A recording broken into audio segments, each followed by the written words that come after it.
Hello everyone and welcome back to my channel. Today's topic is crimes involving moral turpitude. What are they and what are some examples under New York law? Before I dive into this topic, if you have any questions, feel free to drop a comment below. Otherwise, if you want to set up a consultation, please visit us at carboneattorneys.com. We have a button in the top right corner of our website. Click it, fill it out, send it, and we'll get back to you as soon as possible. So, crimes involving moral turpitude. What is this? What does this mean? So, if you have never interacted with the criminal justice system, you've never been arrested, you've never been charged with a crime, you've never been convicted of a crime, this video is not for you. I give you permission to skip. Just skip. Go watch one of our other videos. Otherwise, if you do have a criminal history, stick around. So from an immigration perspective, a crime involving moral turpitude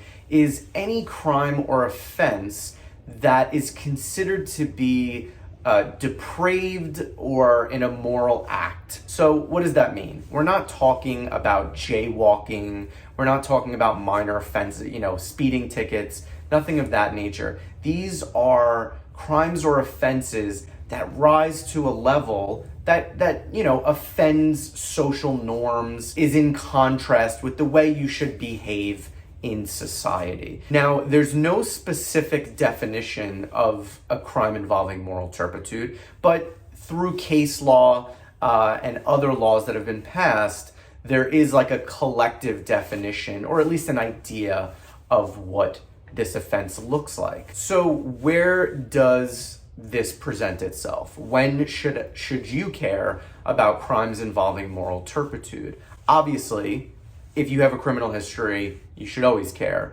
because it'll certainly come into play. But typically, when people are applying for immigration benefits, renewing immigration benefits, or if you were placed into deportation or removal proceedings, there's a good chance that you will have to familiarize yourself with CIMTs, or crimes involving moral turpitude. We abbreviate it, it's a long word. So because CIMTs are scattered all over the immigration laws, it's important to understand whether your offense or your crime that you were arrested or charged or convicted of is a CIMT, because if it is, it could prevent you from securing immigration benefits, or it could be grounds to revoke immigration benefits, i.e.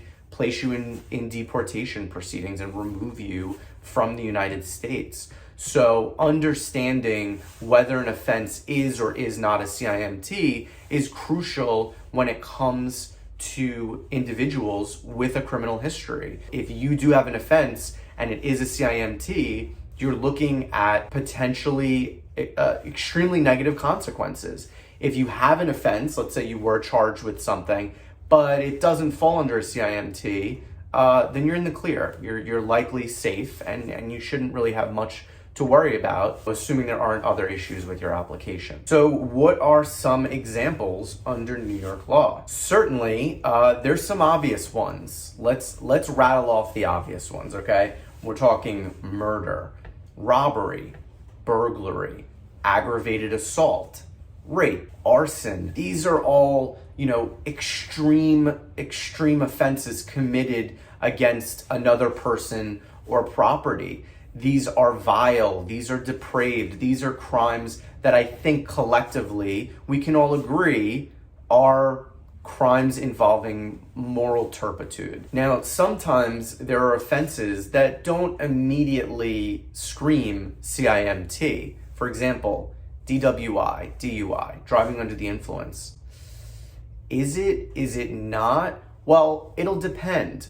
So a simple DUI has been found to not be a CIMT. And a simple DUI means whatever state you're in, we're in New York. So under New York law, the simple DUI is you were driving while intoxicated, you blew a .08. There were no other factors involved here. Now, an aggravated DWI/DUI, that will likely be a CIMT. Now, we're talking intentional reckless behavior. You hit someone with your vehicle and killed them. There are a lot of factors that will that will make an offense become aggravated. Like, let's take assault, for example. A simple assault may not be considered a CIMT, but an aggravated assault is certainly a CIMT. Let's say you didn't just punch someone, you hit someone with a gun.